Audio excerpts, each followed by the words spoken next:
All right, Big Bang. Today's Tuesday. It's January 15th, or it's 25th, sorry. Welcome to the Dog Walk, presented by Barstool Sports. Here we are, Chief. How are you? I'm good. I mean, you just had a moment there. Like you're It's moving Monday, you're moving there's us a lot back of towards the snow. dead of winter. Yeah. Like, I was coming off of a fucking high of NFL playoffs. It was the best weekend Yeah, ever. so, like, you know, you got to cut me some slack there, right? Yeah, that's fair. So, yeah, and I don't know, just 15, 25, you know, they got a 5 in it, so. I know. I saw something the other day. Like I was just flipping through the calendar and trying to like plan out the next few months, and I came across, I think it's like March 2nd is the end of daylight savings or something around that. So I'm like, that's 6 weeks. Like we're moving. We're moving. We're almost. That's it. It's been a pretty mild winter. Not today. Not not included. Yeah, just like the last 3 weeks have been bad. Not even really though. Like The opening bar week was pretty fucking that cold. was bad. Yeah. That was bad. I feel like the rest of the time it's like Nashville in winter or Nashville winter or Charlotte winter where it's just like 30, but not like your face is burning off from the wind. And I don't know. I think it's been fine. Yeah, no, it's December was great. So Yeah. you can't complain too much. I agree, but just got to get through January, then you got to get through February, and then the end is near. You know, there's Yeah. light at the end of the tunnel. Yep. Also, if you need some light at the end of the tunnel with your grooming habits, you should look into getting Wood Grooming. It's right here. It's right here. Look at that. This is my scent, the golden hour. Gold now. If you're watching on YouTube, you see this on our tables here. Also, subscribe to the YouTube, please, because if you just hit, even if you have an email address and you click subscribe, it's subscribed. Did you know that? No. I don't think people think like you got to register for YouTube. No, you just need an email address. I didn't know that. Yeah, so click subscribe, please. That'd be great. That would really help us out. And like these videos. That'd be huge, too. But anyway, sorry, I'm stealing from Wood and I'm taking for us. But anyways, we got the aftershave here. White Sox Dave said he's ready to use the beard oil. He's going to get that beard nice and bushy. Mine's kind of long right now. I should probably You try should, some. yeah. Yeah. Can you? What does beard oil even do? Do you know? I don't. I mean, we should probably know what it does. Let's before do we're a selling quick it. search. But at the What same does- time, though, if you use beard oil, you know what it does. So. Yeah. It's a conditioner, so it just softens it up. That's Oh, nice. really? Yeah. That is nice. So, yeah, get Wood, okay? It's a new men's grooming line offered by Barstool Sports. It is hair, body, beard, and shave. It's for those who would, those who dare to try new things and are always planning their next adventure. Wood works and smells as good as it looks. Go shop Wood at getwood.com or get it at your local CVS. I feel like the beard oil is for dudes with beards who have sex. You know, you got your girlfriend, you're whatever, you're kissing, you're rubbing up against each other. They always complain that you get like it's almost like a piece of sandpaper. bushy, So I you get a feel little. So if you get that conditioned up, so nice and soft, do that. Go check and it then out. might even help you have sex. You're right. There you All go. products are $15 or less. Go check out Wood. Great price point. All right, CVS. what's our topic of the day? We're going to talk about the rising cost of tuition, debt forgiveness, free tuition, all the ideas that are out there for this problem that has been an increasing problem. I'll give you a guess on when it really started to get out of hand, the cost of tuition, like when we started on this trajectory. I mean, naturally, you always like to point to 2008, but It's a good guess. Okay. But if you're a Dog Walk listener, 71 or 6. what the fuck happened in 1971? Yeah. So if you look over a 50-year study of the cost of tuition relative to inflation, where it starts to really get out of hand is in 1971. And that's for a variety of reasons, but it's just funny. It just seems like so many of our episodes over the last couple of years end up being kind of tied or twisted, connected one way or another back to each other. And in 1971, again, like this, some of it is like it's just a 50-year study going from 2001 to 1971. But that is, people do point to that date as now, like, because like you're not tied to like a certain standard, you're not tied to the gold standard. So the money is kind of fake in a way, like kind of what we talked about. So you can theoretically charge whatever you want, borrow whatever you want, and it just has led to runaway costs. And part of the problem wouldn't matter if the costs got out of control versus what they were in 71, so long as the wages that you earned leaving college also matched that rise, and they just haven't. And that can kind of be linked back to 1971 as well. So it's like everything back then in 71, prices were pretty low relative to your earnings and relative to inflation versus what they are now. And now it is really gotten obscene. So they're up like 54% over what they were, 54% over the inflation rate, I should say. So in 1971, the cost of a private school, so like we'll go at the top for each, for a private school per year, guess what that costs you? $1,600. Close, like right under around $3,000. Okay. $2,900. Now it's almost $52,000 for a private school. And and if it's the same thing kind of across the board, even going back to just 20 years, okay? So in 2002, a private school cost you about $17,000 a year, $18,000 a year. Into a public institution, if you're out of state, $10,000. So like you go to Michigan, whatever, that's going to cost you $10,000, and then in state would be about $3,700. Okay, so very manageable. And then we saw like a huge spike in 2007. It was a big spike. 2012. Now we're up for private institutions are $30,000, over $30,000 a year. Out of state, 21. In state is 8. So everything's going up by like 3x. And then now, 2022, private tuition, they're saying is actually gone down a little bit according to this, is at 43. Out of state tuition is at 28, and in-state tuition, again, this is across all 50 states. So like Illinois, some of your north, it varies. Yeah. So like, some of these other, Florida, Texas, Tennessee, some of these skew it down a little bit, but a lot of where they have these lower tuition costs, but for in-state. But a lot of these schools, we're looking at in a 20-year period, 2, 3, 4, 5x the amount what you would have paid in 2002, and crazy higher compared to 1971. Mm-hmm. And the other part of that is, like I know that's a big problem with Illinois. Yeah. Illinois, you do not get a break for staying in state. And that's why, like, a lot of these state schools, to my knowledge, aren't doing great besides Illinois and Illinois State. Right. Those two are doing pretty well from what I understand. The other four, I went to one of the four. I went to Southern. And obviously, Northern, Southern, Eastern, and Western are kind of hurting. Really struggling. Like, you don't get, like, you look at Arizona, the Arizona state schools, and, like, Florida. I remember looking at that, and their in-state was, like, significantly cheaper. Even Michigan.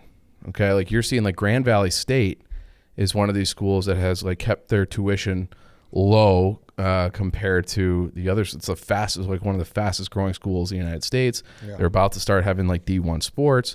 Like that school is booming, and they're attracting a ton of people from Chicagoland and other places around the Great Lakes because you don't get a break in your own state. Right. So it's like, why not? Yeah. That would be the incentive to stay in state, but it's like, hey, why wouldn't I go to Western Michigan? Yeah. Or at least put it in the rotation, go give it a campus visit, and because it's beautiful and you fall in love. Yeah. You lose a little bit of an edge. Yeah. So. And then because the Michigan economy is so bad, they see like the highest rate of college graduates get their first job somewhere else. So all these people that are leaving Illinois to go to college in Michigan, then once they graduate, come back to Chicago to find a job because the Chicago economy is stronger than anything they'd find in Detroit or other regions of Michigan. Mm-hmm. So I found that to be interesting too. And it's just like, why has this become such a problem in the United States? And it has, like, it's, like my brother, he did tuition. He went to a school for undergraduate at McGill in Canada. And if you haven't heard of McGill, it is kind of like the Harvard of Canada. So like Justin Trudeau went there, all like these like famous intellectual types usually go to McGill. It is like their number one school. It's in Montreal. And their tuition cost versus Harvard is like insane. So if they are, let's say, relatively, Oh, damn. So I didn't know Canada was having the similar issues. Or they're worse. not. They're having a much lower tuition rate. Now, it's not quite the school that Harvard is, but they call it the Harvard of Canada. But if Harvard's tuition is, 60, 70 grand a year, and McGill's you might get for like 11 Wow. US dollars, not just out of state, like out of country. Oh, I thought you were saying they're having the same problem. No, they've been able to keep theirs down. Same thing with schools abroad too. And that's one of those things. So it's always, I've quoted this recently. I can't remember what show it was on. I feel like I was talking to White Sox Dave. But it's this guy named Alan Watts. And he said that the road to hell is paved with good intentions. So if you're sitting around in the 70s, right, and you want to make higher education more accessible to a greater percentage of your population, well, how do you do that? Because even back then, it's still, college was always expensive. It was just not what it is now, where it's like you have to take out a second mortgage on your parents' house to be able to go. So they started doing these, they've heard of the Pell Grant program, I'm sure.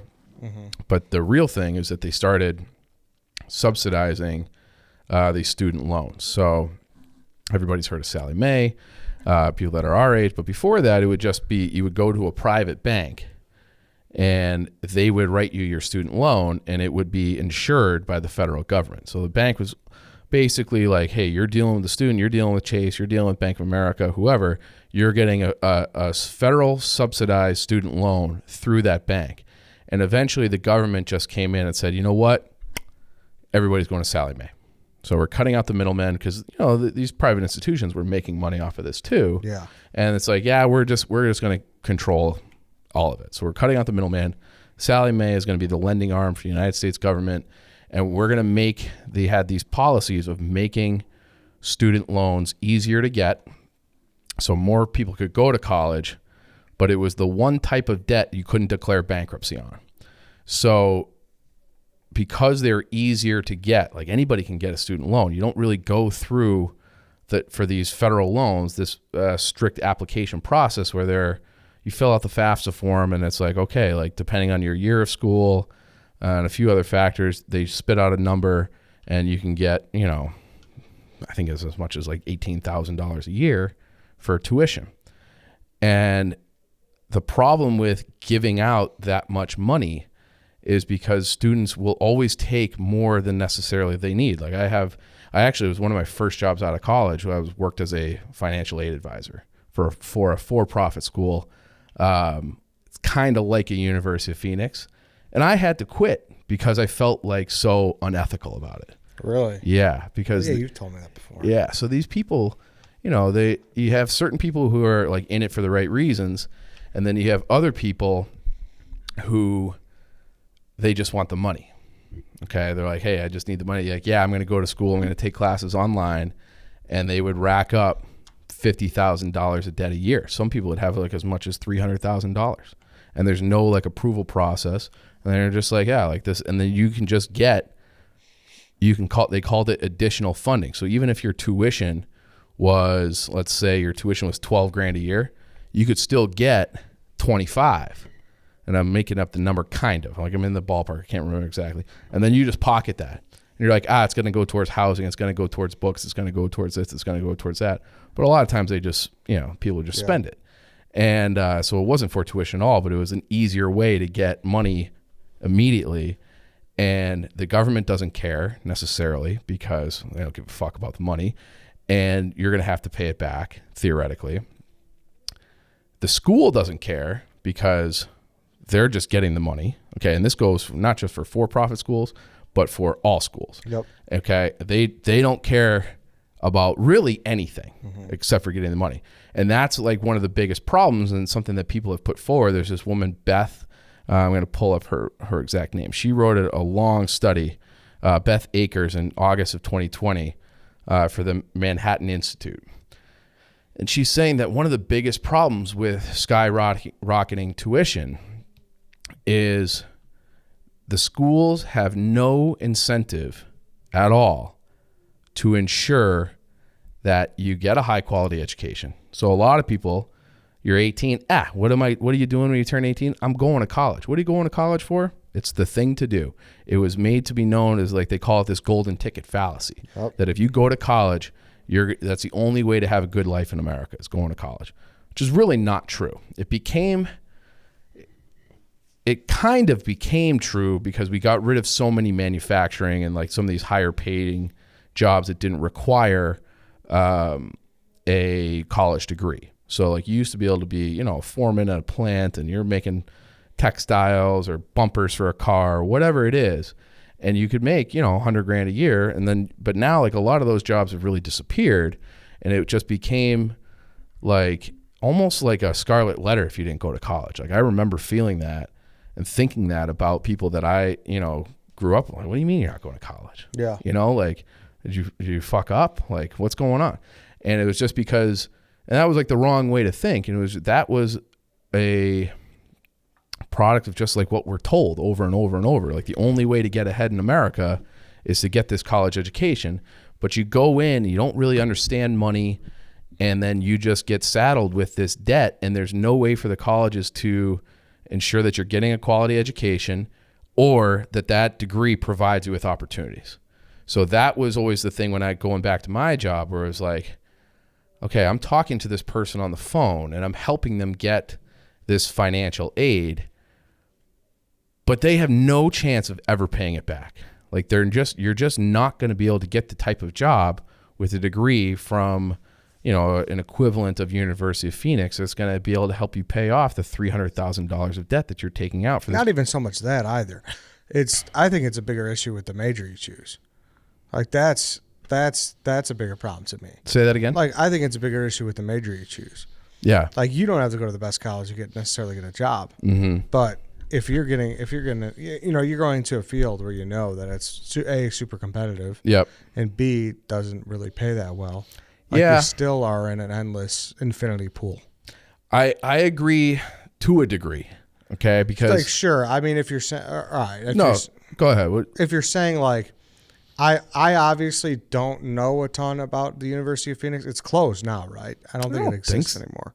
Does it? Maybe I mean, not. For-profit schools still exist. Yes, they do. So listen, or at least maybe there's one in Illinois I'm thinking of that shut down recently. Maybe. Sure. Like I'm not too. I just know the jokes. Call it like, Southern New Hampshire University, which is the same thing. Yeah, I just know the jokes about those. I don't really know afterwards, like what. They're not placed. The amount of people that filter in and out of that, and that is a big problem too. Because when people are like, "Well, just make higher education free," okay? Mm-hmm. There is significant data, and people are saying, "How about just make the first 2 years of community college free?" And on the surface, it's like that sounds like a pretty good solution, right? Until you kind of look through the data, and it's like, well. Students who go to community college for the first 2 years, 47% of them drop out and never finish college when the tuition is free. Wait, say that one more time. Sorry, I was looking up the University of Phoenix. When tuition is free or very small for a community college, 47% of enrollees drop out. 47%. 27% of community college enrollees graduate. So your dropout rate is about double your graduation rate. That's a problem. So when it's free, you're saying when it's free or like very limited costs at community college. So yeah, like these like I know there's one in the northern suburbs. I think it's up there in McHenry County, I believe, is free, or it was free for a time. Yep. Or there was some type of deal for in. Yeah, a lot of states have done that. Like New Jersey did that. And Georgia's got their thing, but Georgia has their own special. There might have been a higher level. I think. Yeah, that was even like theirs is kind of like a Pell Grant. Yeah. For people who need it. But yeah, I do. Georgia has like their own special scholarship because the school that I used to work at allowed. Somehow they had like an office in the state of Georgia, so they were able to be like, oh yeah, we're a Georgia school. Yeah. So then they were eligible the students, even though the classes they're all over the place, were like, yeah, like I'm going to the school at Georgia so I can get this special thing because I am a Georgia resident and the school is technically in Georgia, even though it wasn't. Yeah. So it was bullshit. But Georgia does have a different thing in regards to the major. You know, and also to be clear, I looked it up. I mean, University of Phoenix is still around, so I apologize. And I don't know the things you see here. It says it's accredited. It's an accredited university. I don't feel weird throwing them under the bus without doing my full research, unless if you know for sure. There's two different forms of accreditation. So you have state accreditation and you have national accreditation. National accreditation, which I believe is the majority of these kind of for-profit colleges, is not technically as good as the state, the state accreditation services. And it's regionalized. So if you were to take college courses at an online institution that's a for-profit, a la University of Phoenix, you can usually nothing's 100% written in stone, but usually can't transfer those to go to like, hey, now I'm going to go to Illinois. Yeah. So they're like, hey, we're not accepting those. But accreditation is a big part of the problem too, because they're really the gatekeepers. And they get to say, okay, your education is valuable. This one is not. So like, it's like that old scene from Good Will Hunting. Like you spent X amount of, you spent $150,000 on something you could have had for $1.50 in late charges at the public library. Mm-hmm. Okay. But so they learned the same stuff, but like Harvard isn't in charge of giving that degree. And it's the piece of paper that really matters, not necessarily what you learn. And like, that's kind of a problem too. And if you see all these universities, all over the country because of COVID, just went primarily online. Did you see that thing with Harvard? No, I did not. Okay, so Harvard put this thing out the other day because they were one of these schools that had overwhelming amounts of their student population were doing it all remote because of COVID. And so what does that mean for the university? They don't have to provide any real level of student services. But they're still charging the same tuition rate for Johnny to do it from his parents' house. For rec and for the library. All the for shit. The paper, all of that, okay? All the toilet paper for the dorms. All the things that they made a profit, Harvard did, of like $238 million last year. Okay? Their normal operating income, they usually lose about $10 million.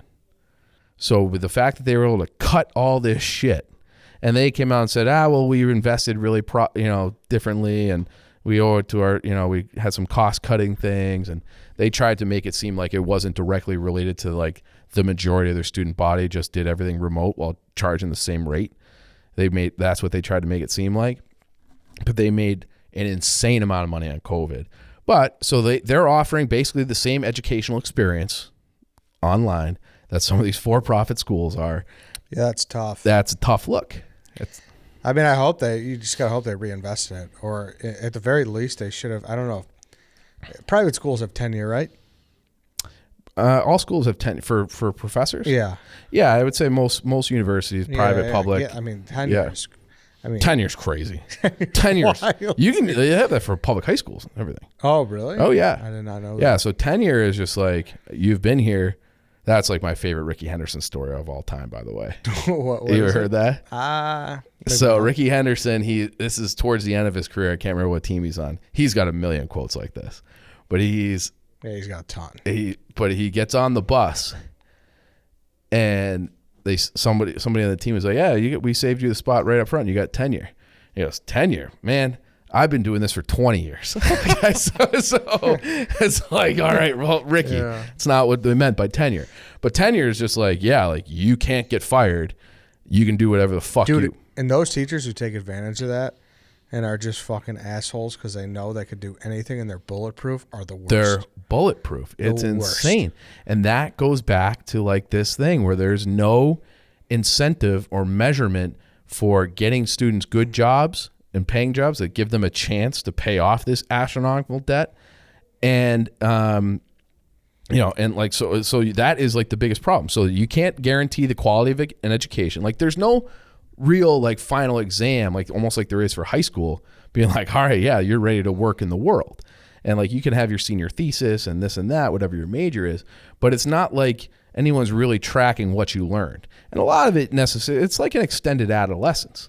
Yeah. And so there's all these like, you know, you have AOC out there being like, wipe the debt away, and you know, Bernie Sanders, make all college free. And it's like, well, what are you getting for that? Like it's not ever going to be free, right? Because ultimately, like those teachers who are there teaching and the administrators and everything that goes into running a university, all those people still have to get paid. Yeah. So then who's paying for it? The taxpayer, the government. Mm-hmm. So then what happens? It's the same thing. Like if you've looked around college campuses now, it's their permanent construction zones because they just have so much money. They're putting it all in amenities and, you know, new dorms, and it's really just an investment in the school. They can say like, hey, we're doing it for the student.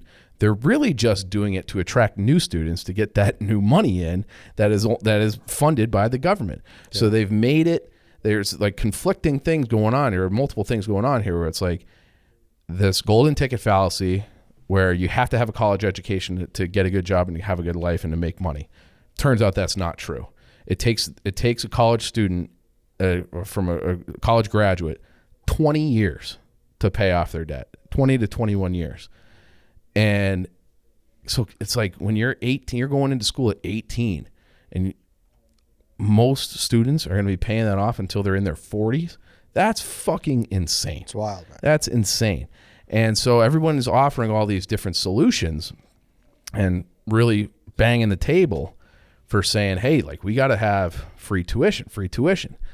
And it can never get done. And there's a variety of reasons why it can't get done. One of them is they think that the government will never get on board with that because they don't think if college were free, they'd be able to get people into the military. Yeah, we were looking at that Yeah. earlier. That was the first time I had ever heard I had that. never heard that before, but it makes some sense. Like that GI Bill, it's like a real, you know, it's a real thing. So if you're in school for X amount of times, we should have asked Chaps about that. But like you're going to get your college paid for. And that is on all the recruitment letters, all the shit, trying to get people into the military. Like, hey, we will pay for your college if you do, you know, 4 years in the military. And I had a guy like that that I went to college with. He showed up and he had done a few tours, I think, but he was 23 as a college freshman and he looked 35. Like he had, you know, but I can tell you that guy never missed a class. And that kind of, we talked about this briefly on Redline. I think you had stepped out about BYU and what the Mormons do, where you get accepted to BYU at 18. You don't go to BYU until you're 20. And the thinking and what they do is they send people out on these, you know, these Mormon missions. And you go to South Pacific, you go to, you know, wherever, and you work for the Mormon church and you do your mission, it's basically community service for the religion for 2 years. And then you go into school. And I think that could be the key to everything. I really do. And because if you go in, you're going to be more mature at 20 than you were at 18. You're probably going to value your education more. And I don't think everybody should have to do a Christian mission or be in the military, but could we have a thing where it's like you're in the parks department, you're in whatever government field, whatever, you know, you're doing basically 2 years of community service where you're away from home, but maybe still live in like some sort of dorm or barracks situation, but you're doing work and you're learning things about, you know, yourself or whatever field you're in, and you're earning money towards a college education. I think that could be like a really good way to, you know, have people value their education more, because I certainly didn't when I was, you know, 19, 20 years old. Mm-hmm. That if I went in later, I probably would have appreciated it more. And you get this kind of young labor force out in the world, which I think is also good. And as other countries have done this, like Israel has mandatory military services for everyone, guys and girls, when you turn 18. So it is something that has been tried other places. And then, you know, you could do this this sort of hybrid education where you go in a little bit later after your service, and then it's like, hey, I really liked this element of this thing I was doing for 2 years. That's what I'm going to study, as opposed to just kind of floundering around for a couple of years, not really knowing anything, and then just piling up debt, and then leaving and still not knowing what you want to do. Can I give my solution? Always. They need to eliminate gen eds. Why do you say that? Gen ed should go, and that part of college, you should mandatory have to pick a trade. To go along with whatever you really want to do. So like yes, plumber, yes, and so, this. yes, exactly. So it's like, all right, if I went to school for radio television. Yeah. All right, if that fails, like I have the access and I know what to do to become a plumber. That's interesting. You know, I think there's something to that where I don't know why. I mean, of course, it's always good to have, better grammar skills and English 101 and whatnot. But at the same time, like you just did that shit in high school. Kind of, yes. Yeah. But it's the joke always about the Pythagorean theorem. Like it's just not. I don't get it. Like it's not. I don't get it in many ways. But I don't get why. What's the purpose of it? Like yeah, like what's the purpose of it? I just don't. I don't know In case you ever why. want to be a bridge builder. Okay. You know, like I don't know. Well, all right. Then Yeah. let the fucking people who want to Take build that. bridges do that. So, I'm I'm kind of torn on that. Okay. Because I feel like we've really, as a society, have like abandoned like the true humanities. And I feel very fortunate that I remember when I got to my prep school, Berkshire, I called my dad after the first week and be like, I'm not smart enough. Like I have to come home right now. I'm the dumbest kid in this entire school. And he was just like, you'll be fine, and hung up. And I was fine. But it was like I was dropped into this place where from the time that you're 14, if you go as a freshman, I went much later, they just teach you how to write every single day. Teach you how to write.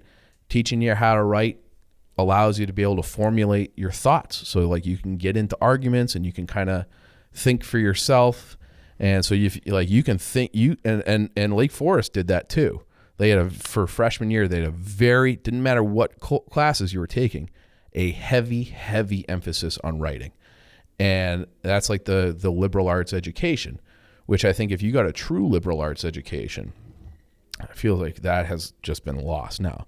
Where they teach you to think and speak and write, you can go out in the field and in the workforce and do anything.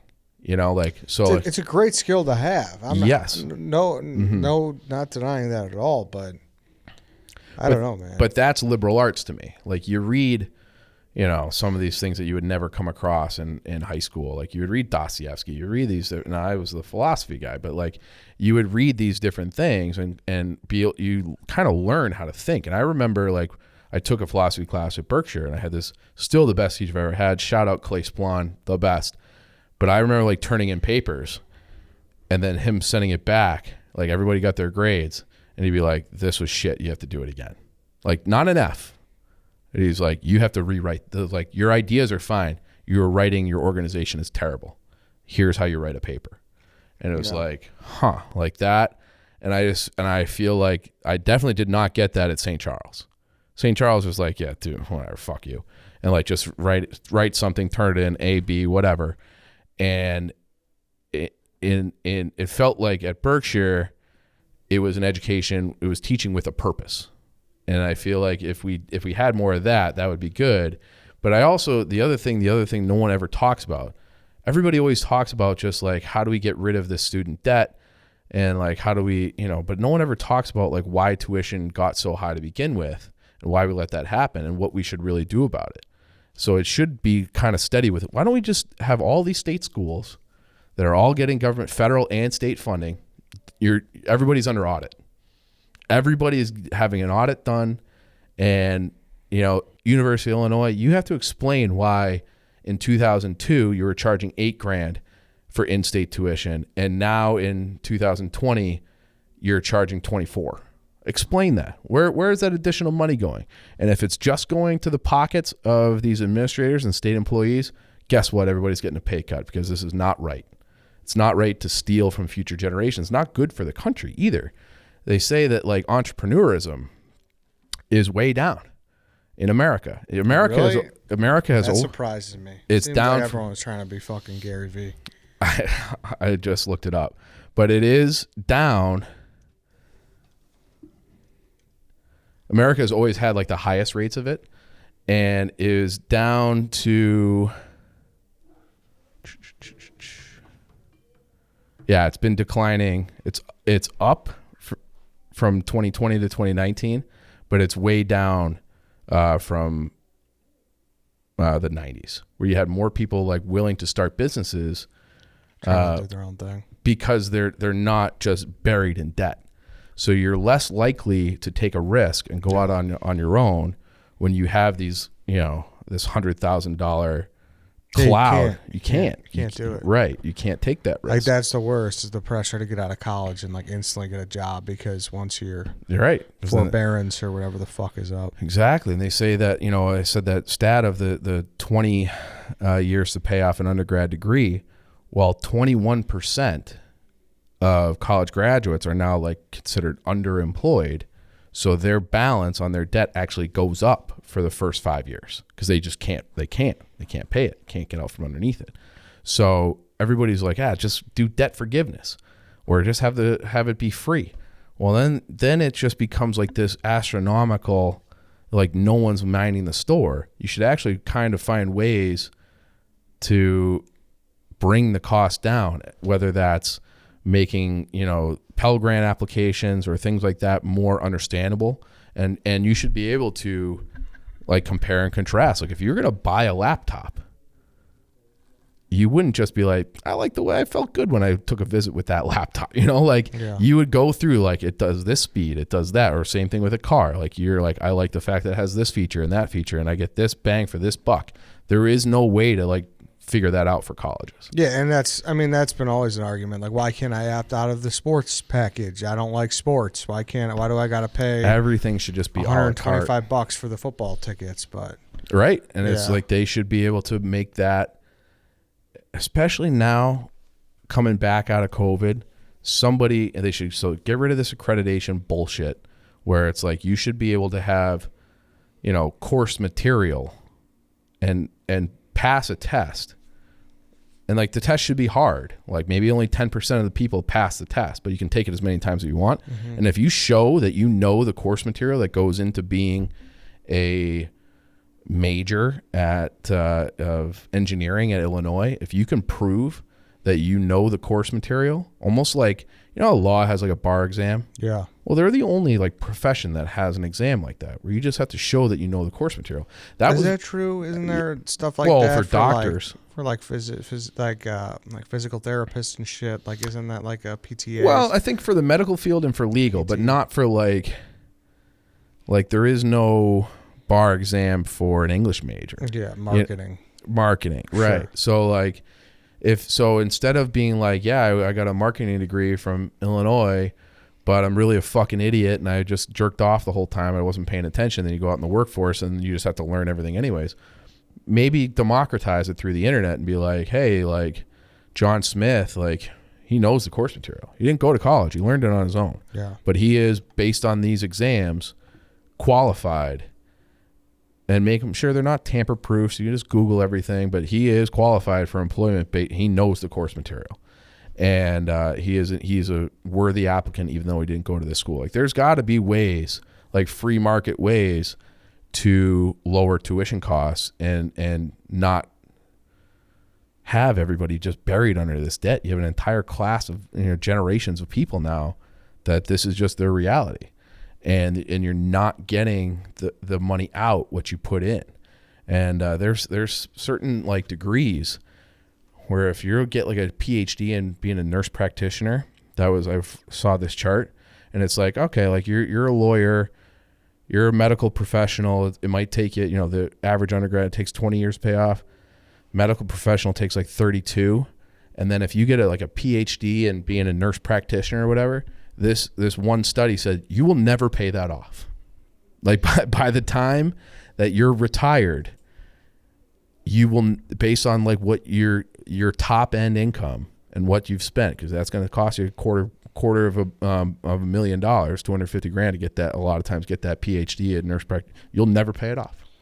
Yeah, and I hope that's like the analytics should be more widely presented. Wide open. You know, Yeah. it should be more widely presented. Like, hey, here's the job success rate after college. You know, and Yeah. I think there is stuff like that now. I don't think there was. Not No, is there not? Not really. No. And yeah, it's just not, and you can't easily compare Arizona State to, say, Yale. Okay. And Yale, and it's like, how do you value like the connections of going to Yale? How do you value the college experience of Yale versus another school? Like, how do you do those things? What do you learn off campus, on campus? And it's very difficult. That's the biggest argument to me. What is like it's just become ingrained in our society that at 18 through 22, whatever, predominantly, like there are these towns where you go to and you learn how to live on your own. You know, yes. And that's the truest value to college for me, because most any job you'll learn when you get there. Yeah, I think so for the most part. For the most part, Yeah. Obviously there's exceptions. Yeah, but you have to be able to think and speak and write no matter what you do. And I feel like we've kind of gotten away from that. I do agree, but I'm like, you don't even think there's like an advanced like way to do that if there was like trades like with my I like idea. that trades idea. Yeah, and if it's like, you know, you got it like, okay, like, you know, if you're trying to do trades and, you know, say if it was plumbing, like you got to like, here's how you write a report, and then that could kind of fold into like kind of like an English thing. Like there's ways to do it, but make it super centered, How I about guess. all these construction projects? Your contractors are just like your senior class. So like you've been in masonry as your trade under the Eddy School. Okay, you're taking whatever other major and you're in masonry. Okay, well, hey, like your first semester project, you have to do like the brickwork for this building, like that. So now it's like that's okay. interesting. And I am kind of stuck on this 2 years of service idea too, whatever it is. And I don't think that's like the worst idea either, but can you imagine if it was just like, obviously when you tell people it starts with like BYU, people are going to get a little hesitant. yeah, but it doesn't have to be that. No, I know. Yeah. I know. But and it doesn't have to be a mission. Maybe you can opt into like these religious ones or whatever. But can you imagine if like everybody graduated from high school and then there are like all these different programs and you could like fill out like, I like this, I like that, whatever.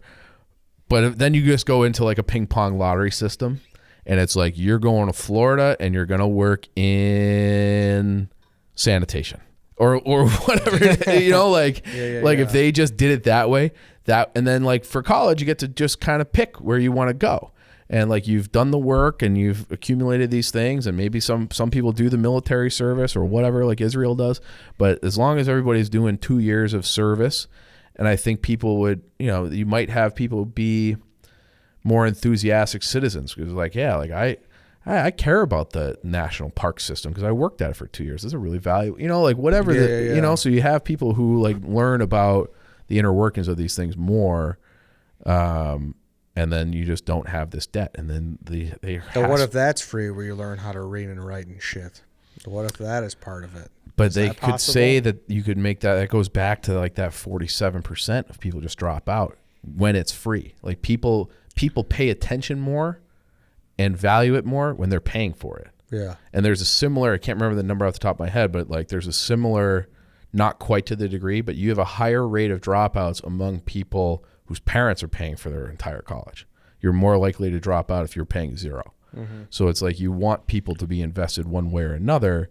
The writing thing, I really think that's important, because if you're giving a presentation or, you know, you're writing something like, hey, like I want to do this for this quarter and I'm going to write a presentation and make it compelling and sort out my own ideas and present it, like you're going to get ahead if you can do that better than the guy sitting next to you who just never learned how to like present. It's tough, man, and it's something I unfortunately don't think that there is a concrete solution. Yeah. Because at 18 years old, you're just not equipped to make a decision, in my opinion, like that. That has such ramifications. It's one of those things that I don't think anybody understands until you start working, you know, where it's like, Yeah, I sat down with my dad before I went, and he but you was, don't get it. yeah, exactly. Yeah. He was super concerned, and like he tried to like beat it into my head, like here's what this means, hey, like I got my degree in radio television. He's like, dude, you got your work cut off, you know what I mean? Like, Right. He knew like it's gonna be a tough road, but I didn't like. I was like, I'll be fine. Yeah. I Like, was fucking, yeah, I have this, my friend's now wife, and she went to Arizona. She wanted to be the next Erin Andrews, and she's from like some money. Like her dad did very well, and her dad's like, hey, absolutely not. Like, you're not doing that. You'll never make any money. I'm not paying for you for forever. So he's like, I will pay for your college, but I'm not paying for that. So you have to go. And so she's like, well, okay. So then she became a nurse, and she's like a very successful nurse. And now she's got a master's degree in some kind of nursing, and she's happy and good at it. But it's like, I'm not going to pay for you to learn how to be, the sideline reporter. I'm not doing that. So yeah, but then then there are a lot of people where it's like you get into internal strife with your parent, and maybe you understand at some point that they were looking out for you, and maybe at some point you hold the resentment. So it's like it's super hard, bro. How many people? It's such a fine line to navigate. That field specifically, like, you are a 1 in a billion. It absolutely. Yeah. I mean, don't get me wrong. There's other fields, but as far as a Barstool, yes, like to land here. Well, I just mean like being successful in the sports media world. Like my buddy from high school went to Ball State, and he was in that, and they were like one of the best media schools in the country. It was all funded by David Letterman, blah, blah, blah. And so I've met a lot of like his college buddies. There's one girl that was like in his class that is still working. Yeah. Okay. And it's like someone's hey, I transitioned to the sales side. I'm in real estate now. I'm doing fucking whatever. And it's just so competitive. And you just like those people, even like those local news people, they don't make a lot of money. So if you took out $200,000 to go to film school at, one of these bigger universities where it's $50,000 a year, well, you're fucked. Like, you're just never going to make that back. So there needs to be. And the good thing is at least because I paid for my whole college student loans. Like, I'm still fucking hacking away. It sucks. Yeah. But like, I also like, and a lot of people like have a lot of dread and a lot of regret. Like, I really don't. Like, don't get me wrong. Obviously, we sit here, we share the same job. Yeah. And, all 4 of us went to school. Me, Carl, and White Sox Dave. And we didn't. But, like, I don't know. Like, I don't really. Do you think you would regret it if you were still, if you never made the jump to Barstool, if you were still, like, cutting highlights in the middle of the night? I don't know, dude. Really? I honestly don't know, because I'm one of those people that likes to, like, hey, I'm going to fucking try. Yeah. Like, I'm going to I'm going to at least, like, go down swinging kind of thing. Yeah. Like, sure.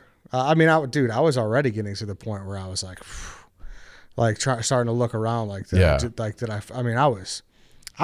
I got this job I got the internship at 22 in 2013, but in 2018, bro, I was almost 28, and I was like, damn, dude, what am I doing? Living at home. I'm like, yeah, making low wages. Like, of course, like there was definitely thoughts, but thankfully to me, a union was always there to kind of fall back on and work for the city of Chicago. So, but yeah, for sure. Yeah, like, for sure. I don't know. And like, that's the same thing. Like, I understand people who hear these things and they're like I have a buddy who's like, I don't care. Anything else that these people want to do, I don't care. If fucking whoever says they're going to cancel student debt, I'm in. Because that is what is most relevant to me. And that is going to be very relevant to a lot of people. So, it's interesting. It is interesting, but then it's like, I don't know how you unpack that too, because it's like, what if you're the kid who was like, I don't want to do the debt. I don't really want to do it. So they just figure it out. Like my dad, my dad grew up, he probably doesn't want me saying this, but he grew up very poor, like very poor. And he went to a school in Maine, and he would hitchhike to go bartend in Portland, Maine, because he could make way more there than hitchhike home at 3 a.m. And if he couldn't make it, there was like this RV lot that, they would sell RVs, that he would break into RVs and sleep there at night because he just, and this is back in the 70s, he just didn't want to have like crazy debt. So what do you do with a kid like that who went to school, let's say he graduated in 2016, worked his fucking ass off 16 hours a day while going to school, whatever, so he didn't have this pile of debt.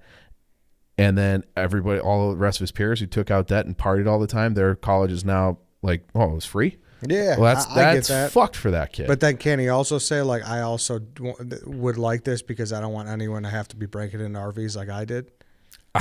Like there's like that's all I'm saying is there's so many, and I get a lot of your points, and we've talked about this just like off, like before, like when all that shit. I don't know what you say to that kid to make. I don't think that kid. Well, he might say like, hey, like fix the problem of these astronomical costs.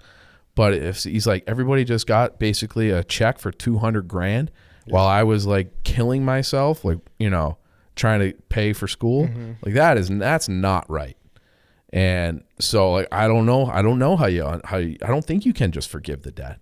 I think you're like, that is, I don't know what the answer is, but the number one answer is they need to make it more affordable again. Yes. That's the number one thing. And then it's already happened, but this notion of like you got to do it has to go away. And they need to. And I feel like that has happened. I think that has happened, but in order for that to happen really successfully, there has to be like still good domestic jobs here to get without that don't require the degree. Like it's like I'm going to go to college so I can have a good 4 years and get out and get a job relatively soon where I'm making 80 to 100 grand. Okay. And or I'm just going to go and, learn how to be a mason. So I go to school for like, I remember I had a buddy from St. Charles who was a year ahead of me in school who did that. And it's like, I remember coming back for like Black Wednesday or something. He's like, well, he was like the richest guy I knew. He was like 20, he was 21 and I was 20 and he was making 85 grand a year being a mason. I was like, holy fuck. Like that's like, you are rich as fuck. Fuck yeah. That's a really good living. And did you see that study, that poll done by Wharton? Mm-mm. So Wharton, it's University of Penn Business School in Philly. They asked their student body what they think the average American salary was. Oh, God. And it was like 65% of the students at Wharton thought the average American made over $100,000 a year. The real average is like $41K. Okay. It's a rude awakening. When you get out, man, it's such a rude awakening. And that's like the best advice I could really give is like don't live to work. Like, I know. Yeah, like look at that as like if you don't like your job, don't live to work. Like look at it as like, hey, I just gotta get this done, and then like I'm gonna look forward to after and like my weekends and like do whatever. Like don't like you just can't. Yeah, I don't know about that. Why is that? I mean, listen, of course you want to find something you love, and the whole thing. If you do what you love, you never work a day in your life. Right. But that's A, that's also bullshit. Right. But B, it's unrealistic. Yeah. It's unrealistic. That's why I say like, hey, like don't look at your work as your life. Yes, like, I would agree with that. That's large. That's okay. Large, that I'm on board. Largely more what I'm trying to say. I do feel like everyone's like, oh, my career. I don't think very many people have careers. I think more people just have jobs. I don't know though, man. I went to Gibson's last night, and I'm like, bro, those waiter and waitress are gotta be doing great. You know what I mean? Like, and that's like everyone's like, oh, server, it's not a career. It's like, no, I don't know, dude. Some of these people are like, like they gotta be making, what, 60 grand a year? Like, I think exactly. you can definitely make a livable wage, but sure. I think it's. Well, I hate to say that they're doing great coming out of COVID. I bet you a lot of people weren't, but but I was there yesterday. So no, for and sure. They were full house. So and I think I have family members that have done that. My brother-in-law, he finished school later in life, and he worked as a waiter for years, and kind of a Gibson's type place. And not a bad life. You work 6 to 10 or whatever, and it's like. I think it is kind of a bad life. You think so? I mean, it depends how much you value your nights and stuff. Like, I think I would have a difficult time. Yes, I think I would have a difficult time in that culture, in that setting where you're like your hours are weird, And Sure. that I don't think people, I think that life is very, like, I got a lot of respect for people who are making a career out of that and do it very well, because to me, like, that just, I don't think my body clock would do well with that. No, I mean, I worked nights. Yeah. You know, I worked from my first job. I worked 4 Yeah. p.m. to 1 a.m. Yep. And I had Wednesday, Thursday off. And it was fucking miserable. Yeah. For sure. It was not for me. Yeah. But, like, also, if you have a good manager who is able to rotate everything, and like, hey, you get 1 weekend off a month or 2 weekends off a month, and You can make it or work. like you work at your own accord because, like, hey, if you want to make more money, you're going to work more hours, you're going to be on the call shift or whatever. I don't know. There's ways to certainly make it more appealing and more tolerable. But, Yeah. This is the first job, this Barstool thing, the first time where I felt like maybe this could be a career. And whatever, the girlfriend, she was asking me, like, maybe 6 months ago, what would you do if, like, it might have been around one of the Dave controversies, like if Barstool just, like, you know, fell apart. She goes, what would you do? I'm like, I'd go get another job. Like, I don't know if it probably wouldn't be in media, but I would go get another job. Like, what do you mean? What would I do? Yeah. And it's like this to me, it's like, well, if I do this and do that, and I can build this thing, and it's kind of a career. But I feel like unless you're like you've built your own business, or you're an athlete or a doctor or something like that, like, yeah, or a lawyer, like, tracking towards being partner, like, you don't really have a career. You have a job. Like, everybody, you know, like, you know, my dad has had all sorts of different jobs, you know, like, but they're jobs. It's not like any one of them specifically was like, I'm on a career path. It was like, I'm doing this job, and then I'm going to do that job, and we're going to move. And I got this job, and now we got this other job. And now we're moving into Illinois. And it's like, that's always just kind of how, like, I don't know. I just feel like people get so wrapped up in, like, having a career that I think it is important to find, like, your true, like, balance, or the things that you actually enjoy after work, or, like, through your family or whatever. Because I just don't think very many people get fulfillment from their job, because it's job. Yeah, for sure. Yeah, I'm on the same page, and that's why I said, like, don't make work as your life, right? You know, for sure.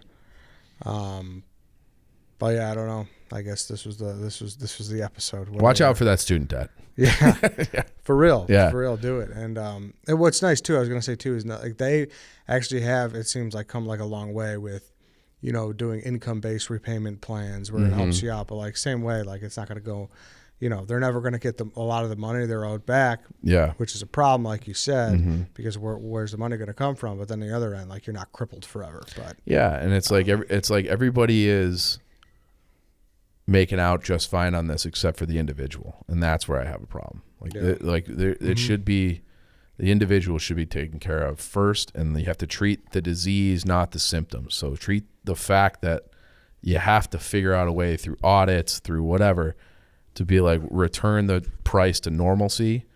And then once you do that, you can talk about alleviating the debt, but you have to get to the root cause first. Yeah. So that's.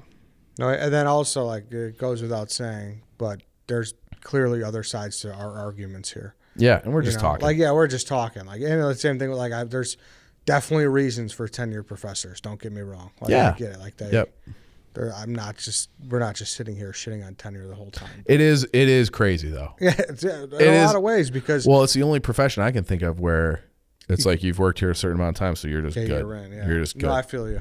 I feel you. But all right then. That's it. Thank you, Chief. That was an interesting discussion. Yeah, well, kind of bobbed and weaved, but yeah, it was good. All right, that's it, everybody. Thank you for listening. We will catch you guys next time.